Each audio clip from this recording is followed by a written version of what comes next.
விடுமுறை காலம் ஆரம்பமானது.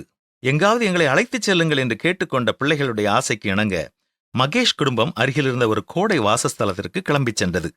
சுற்றுலா பயணிகளை பல இடங்களுக்கு அழைத்துச் சென்ற வழிகாட்டிகள் ஆங்காங்கே நிறுத்தி ஒவ்வொரு இடமாக விளக்கிக் கொண்டிருந்தார்கள்.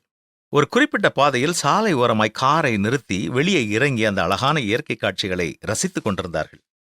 அப்பொழுது அந்த வழிகாட்டி, இந்த இடத்திற்கு பெயர் எதிரொலி பள்ளத்தாக்கு. நீங்கள் சத்தமாய் எந்த ஒரு வார்த்தையை சொன்னாலும் மீண்டும் அந்த வார்த்தை திரும்ப கேட்கும் என்று கூறினார். உடனே மகேஷ் தன்னுடைய கைகளை ஒன்றுபோல் சேர்த்து வைத்து மிக சத்தமாக அழைப்பது போல ஹலோ என்று சத்தமிட்டான். சில வினாடிகளிலேயே சற்று குறைவான சத்தத்துடன் மகேஷின் அந்த ஹலோ எதிர்ப்பக்கத்திலிருந்து மீண்டும் கேட்டது.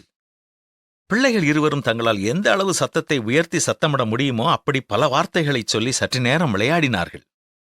மதியம் மணி 2 ஆனது.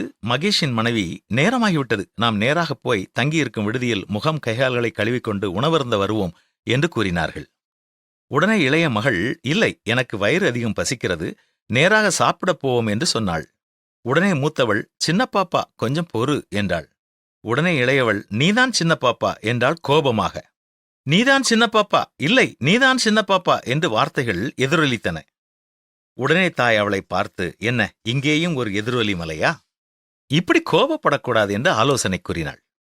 சிறியவர்கள் மத்தியில் மட்டுமல்ல, பெரியவர்கள் மத்தியிலும் இப்படி எதிராக பேசும் பழக்கம் பலரிடம் இருக்கிறது.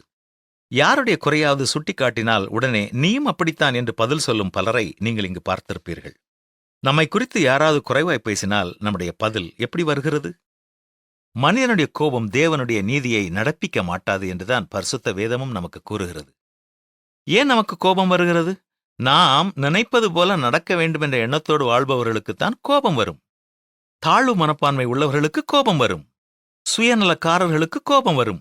எதற்கு கோபப்பட வேண்டும், எதற்கு கோபப்படக்கூடாது என்ற அறிவற்றவர்களுக்கு கோபம் வரும். நமக்கு ஏன் கோபம் வருகிறது என்பதை ஆராய்ந்து பார்த்து அதை தவிர்த்து வாழ்வதே சிறந்தது. மூடனுடைய கோபம் சீக்கிரத்தில் வெளிப்படும். இலச்சையை மூடுகிறவனோ விவேகி. நாம் மூடரா அல்லது ஞானவான்களா? சிந்தித்து செயல்படுவோமா?